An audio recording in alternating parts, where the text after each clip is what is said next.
Hello everyone, welcome back to my channel. I'm Ashley and today we're going to be doing a first impression with this beauty right here. This is the I Am Magic Velvet Matte Foundation that Juvia's Place just recently launched. So I did pick this up a few weeks ago and I mentioned that I was thinking about doing a first impression and a lot of you said that you would want to see that. So that's what we're going to go ahead and do today. Just to give you a little bit of information, the I Am Magic Foundation, it does come with 1 fluid ounce and it is in a squeezy tube sort of format, which I actually quite like. I'm totally fine with this type of packaging. It does retail for $20, which I feel like is incredibly reasonable. I got mine from my local Ulta. You can also, of course, get it on juviasplace.com. I don't know if anybody else is currently carrying it, but I got mine from my local Ulta and they did have it in store, which was nice because it gave me the opportunity to swatch a few on my arm, walk around with it for a little while and really determine what was going to be, what I felt like was going to be the best shade for me. I did pick up the lightest shade in the range, at least the lightest shade that they had at my Ulta, and it is in the 710. I'm going to say this so badly. Maricao? I don't know. I'm so sorry. I've probably butchered that. But this foundation does come in 42 colors, which is amazing. So good. So let me go ahead and jump into me applying this foundation, and then we'll come back and we'll talk about all of my thoughts. All right, so I'm going to go ahead and do half of my face with my Flower Beauty makeup sponge, and then I'm going to do the other half of my face with my Morphe M439, just to kind of see how I like this applied, whether I prefer a sponge or a brush.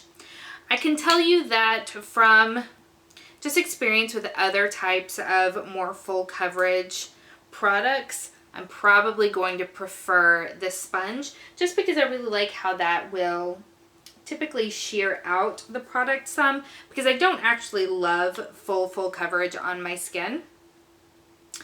But still, in the name of beauty and science, we're going to go ahead and give it a try. And I'm going to start out with just a small amount. I'm really not trying to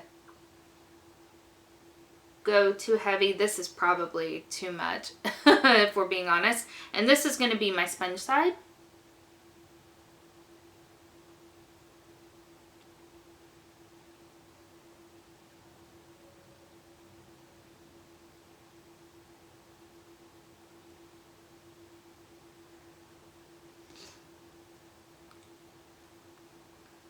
I think this turned out to be a really nice shade match. I'll say that.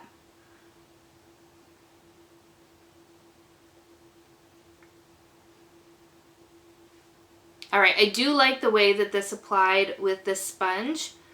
It's definitely there, but you can still see, for instance, some of my freckles slightly peeking through.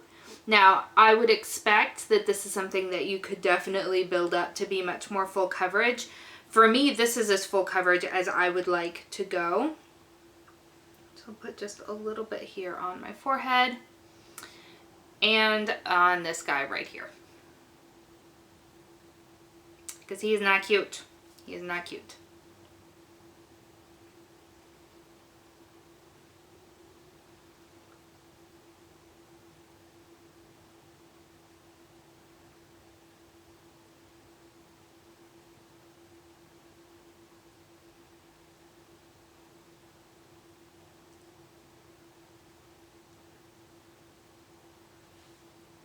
Okay, I really like the way that that looks. It is definitely covering my redness, but again, it's sheared out very nicely so that it doesn't look like I'm wearing a mask of makeup.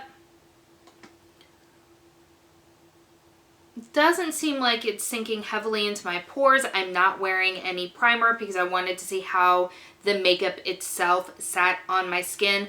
Typically, I would use my Tatcha Silk Canvas primer, but again, I just wanted to see what the foundation looked like on its own.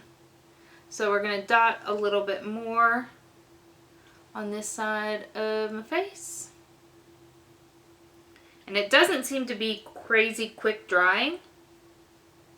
So I'm not as concerned about putting it all over.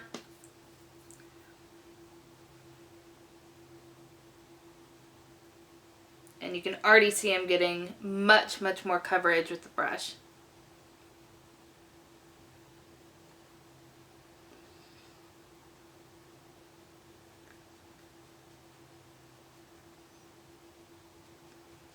But it doesn't look bad by any stretch.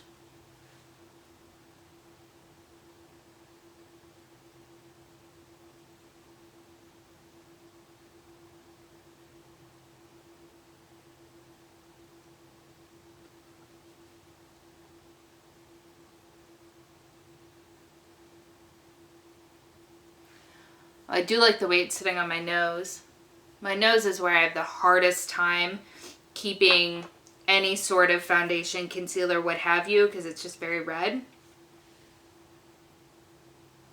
So this side that I did with the brush is definitely looking much more matte, whereas this side over here that I did with the sponge is definitely looking a little bit more, I don't want to say dewy because it's definitely not, but maybe satiny perhaps. I don't know. I mean, it's definitely clear that I'm wearing makeup, but I think it's able to be worn nicely with both a brush and a sponge. And honestly, it covers a lot of the dark circles and the sun damage underneath my eyes, which is something that I'm really appreciative of. I am still going to apply a little bit of concealer to help brighten, but I think it's actually looking really, really nice. So I'm going to go ahead and apply some concealer, just a tiny little bit of powder, and then we'll come back and take a look at what it looks like with those things on, but no bronzer, blush, highlight, any of that stuff there. Okay, so I did zoom you in even closer because I wanted you to really see what my skin looks like.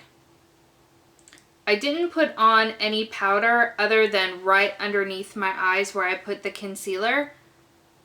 But overall, I do think my skin is looking really, really nice. And I'm happy with the way that this is looking.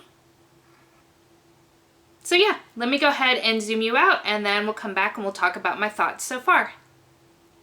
Alright, so I have to say overall, and I have only been wearing this for a couple of hours at this point now, I do really, really like the way that it looks on my skin. I feel like my skin is still looking very skin-like. I mean, obviously I have makeup on, but it doesn't look heavy and it doesn't look cakey. One thing that I will say is that I actually didn't powder at all, and it doesn't feel sticky or tacky. I almost always powder, it's just a habit, but I wanted to see how everything would apply on top of it without having powdered. So I did powder a little bit underneath my eyes where I put my concealer, but for the rest of my face, I didn't at all, and everything applied over the top just beautifully. My bronzer, my blush, my highlight, all of it.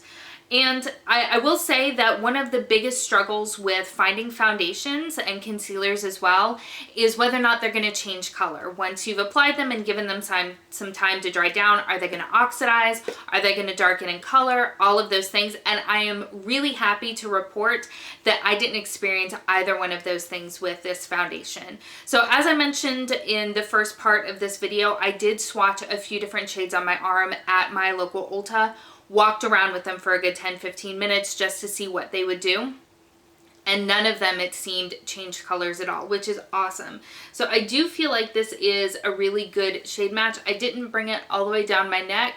And I know that the camera does tend to perfect a little bit. I don't use any filters or anything like that. It's just the nature of film. But I don't have any... My ears are the same color. My neck is the same color. Also... in my hairline is basically the same color. I do have bronzer on, of course, but it does feel like and seem like a really, really good shade match for me.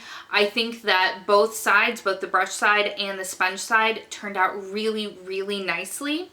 Again, I haven't worn it all day, so I don't have any thoughts over its performance long term, but I do plan to continue using this foundation so that I can come back on and give you that type of update as well. I know that Juvia's Place has been in some hot water in the beauty community lately, which makes me really sad because I do really like Juvia's Place products. I have a bunch of their eyeshadow palettes and they are honestly some of my favorite. So that does really stink. Hopefully the brand can get that turned around a little bit, because overall so far, first impressions only, I'm feeling like this is a really solid product. So if you've been thinking about it and you're interested, at the moment, I would say it seems like a good thing. But like I said, I will come back and I will update you later on once I've got more than just a first impression. Alrighty, let's try that again. As per usual, my camera decided to just randomly stop recording. I had literally like 30 seconds left, so what are you gonna do? Anyway, take two. I hope that you've enjoyed this video. If you did, please give it a thumbs up. If you're new, I hope that you'll consider subscribing before you leave. I genuinely hope that you're having an amazing day, and I'll see you next time. Bye.